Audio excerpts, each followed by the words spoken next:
share a couple of sentences about what the discussion was about, and anything else you'd like to share with the group. So we'll start with our moderators. So, are you ready, Victoria? Go for it. We had two questions. How can the Azam dichotomy be rethought? We had a lot of opinions, and we discussed what is this dichotomy, researcher and a subject, or a different category of population, and so on. About the question, can non-human subjective be a part of a project or a main part of a project? On the first side, we thought it's a little bit strange question. However, we discussed, yes, that it could be a subject because landscapes, environment, climate, its influence on the world, and like Chernobyl zone, like towns, villages, in everyday lives,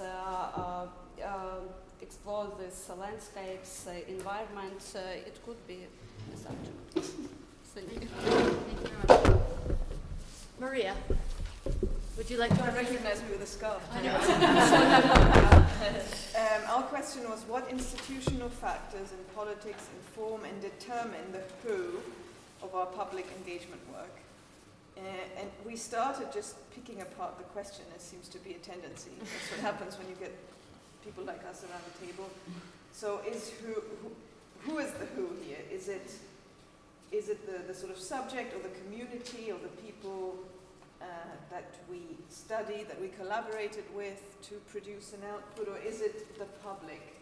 So we sort of started discussing around that, but then quickly it veered into thinking about works with archives, museums, and public engagement work, often that involves also different kinds of population, like children. We had quite a lot of chat about the difficulties, but also interesting possibilities around working with children. Can there be a kind of collaboration with children? What's the legacy around that, but also experiences from Ukraine and from Russia around going into schools and or working with school children. What are the possibilities and the limitations of working with them on the institutional side, but also on the side of the children? What are their limitations? Thank you. Anton. Oh, okay. That was a good resume because it was... Okay, how can communities choose their academics, artists, and activists rather than other way around? Crowdsourcing, other models for grassroots project design. So we had like a traumatized experience how we came to the communities, the professional communities, wanted to make them happy, but they didn't want this. So it was your example. And we understood that actually we should be careful with the languages and with the tools of communication and with the positioning, what we want to do and what we want to change. We also talked about that sometimes we don't have communities and sometimes so the process goes not from the community to the academics, but from the academics to the community. And what else? Who can help me?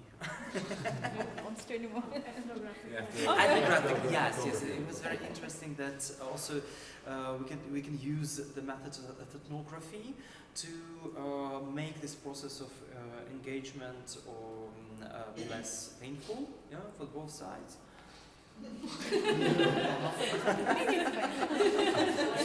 Shall we have lunch?